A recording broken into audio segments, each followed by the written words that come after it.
My dear Wormwood, it is a little bit disappointing to expect a detailed report on your work and to receive instead such a vague rhapsody as your last letter.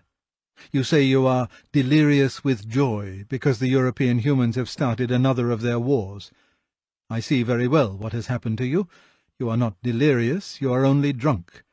Reading between the lines in your very unbalanced account of the patient's sleepless night, I can reconstruct your state of mind fairly accurately. For the first time in your career you have tasted that wine which is the reward of all our labours, the anguish and bewilderment of a human soul, and it has gone to your head. I can hardly blame you. I do not expect old heads on young shoulders. Did the patient respond to some of your terror pictures of the future? Did you work in some good self-pitying glances at the happy past?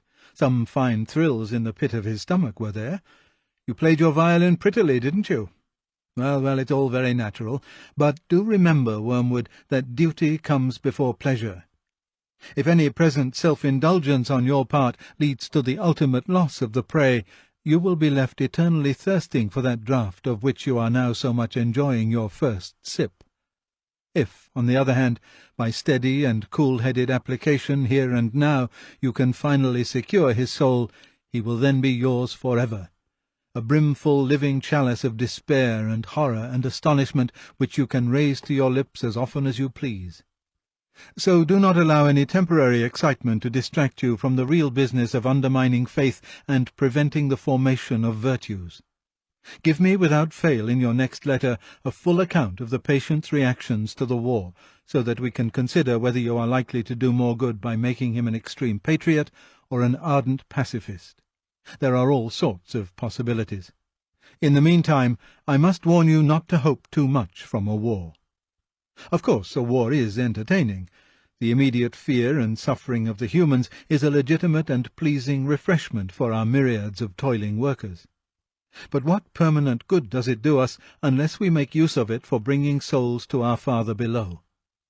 When I see the temporal suffering of humans who finally escape us, I feel as if I had been allowed to taste the first course of a rich banquet and then denied the rest. It is worse than not to have tasted it at all. The enemy, true to his barbarous methods of warfare, allows us to see the short misery of his favourites only to tantalize and torment us, to mock the incessant hunger which, during this present phase of the great conflict, his blockade is admittedly imposing. Let us therefore think rather how to use than how to enjoy this European war, for it has certain tendencies inherent in it which are, in themselves, by no means in our favour. We may hope for a good deal of cruelty and unchastity, but, if we are not careful, we shall see thousands turning in this tribulation to the enemy, while tens of thousands who do not go so far as that will nevertheless have their attention diverted from themselves to values and causes which they believe to be higher than the self. I know that the enemy disapproves many of these causes, but that is where he is so unfair. He often makes prizes of humans who have given their lives for causes he thinks bad, on the monstrously sophistical ground that the humans thought them good and were following the best they knew.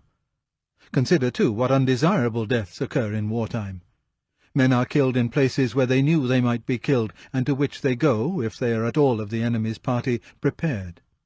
How much better for us if all humans died in costly nursing homes, amid doctors who lie, nurses who lie, friends who lie, as we have trained them, promising life to the dying, encouraging the belief that sickness excuses every indulgence, and even, if our workers know their job, withholding all suggestion of a priest, lest it should betray to the sick man his true condition.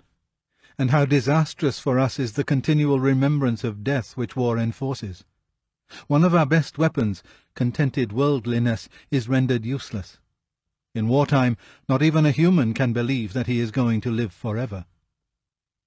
I know that Screwtape and others have seen in wars a great opportunity for attacks on faith, but I think that view was exaggerated.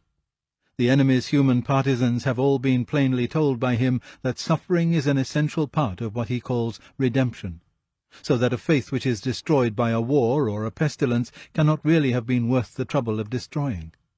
I am speaking now of diffused suffering over a long period, such as the war will produce. Of course, At the precise moment of terror, bereavement, or physical pain, you may catch your man when his reason is temporarily suspended.